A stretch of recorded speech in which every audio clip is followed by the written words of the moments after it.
حولت الكنزات لفستان لبسته في المسابقة واشتغلت كل حاجة من وهي عندها 16 سنة، وخريجة سياحة وفنادق ومتجوزة بقالها 3 سنين، ومؤمنة بأن الجمال رسالة مش شكل، وما بتحبش الميك اب وبتحب تكون طبيعية. حكاية بسنت رشدي ملكة جمال مصر للسيدات 2025 اللي قلبت السوشيال ميديا بفستانها الغريب. يا ترى مين هي؟ وهل هي اللي كانت بتصمم فساتينها في المسابقة؟ ومفاجأة عن حلم حياتها، كواليس كتير هنعرفها في الفيديو ده.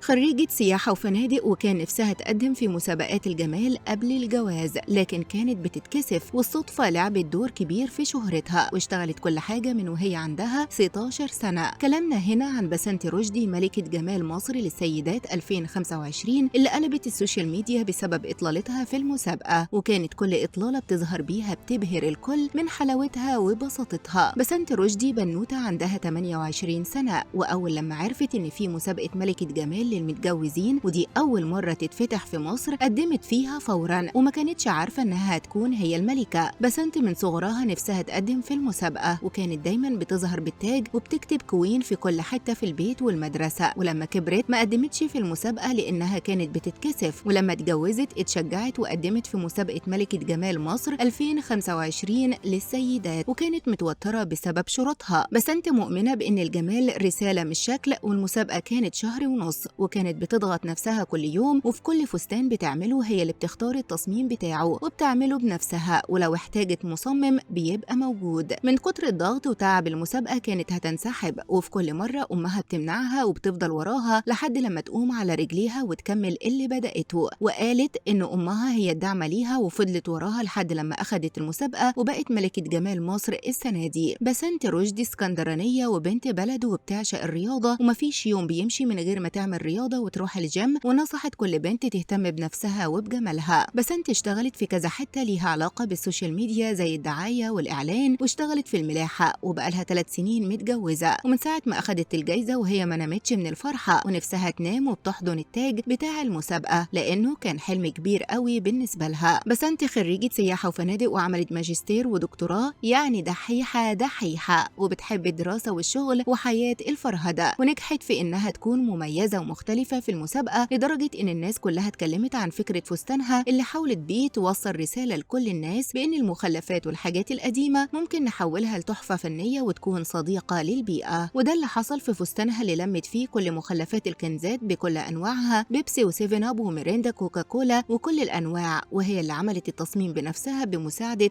مصمم، ولبست الفستان كأنه قطعة فنية من مخلفات الكنزات علشان تثبت إن المخلفات ممكن تتحول لقطعة فنية من الجمال والأناقة وتحمل رسالة وعي هدفها إن الفستان يكون صديق للبيئة. وقالت خلال حوار تلفزيوني ليها على قناة هي: الفستان تعبني جدا وكان بيشوكني من كل حتة، وفضلت واقفة أكتر من 3 ساعات ما قعدتش خالص بسببه لحسن يتبهدل. بسنت نفسها تقدم في مسابقات جمال عالمية وإقليمية سواء في لبنان أو في أوروبا وفي كل أنحاء دول العالم، بس بعد ما تاخد فترة بريك شوية لأن المسابقة كانت مدتها شهر ونص وكلها اختبارات، وما كانتش بتعرف تقعد ساعة لوحدها تاخد فيها بريك من التعب والمجهود، لكن كله جاي بفايدة وأخدت اللقب. بسنت رشدي حلم حياتها إنها تفتح براند لبس باسمها ويكون بتاعها هي، وتدخل عالم الفاشن والموضة لأنها بتحب أوي الحاجات اللي من النوع ده. فإيه رأيكم في إطلالة بسنت رشدي اللي أثارت الجدل؟ شاركونا في التعليقات.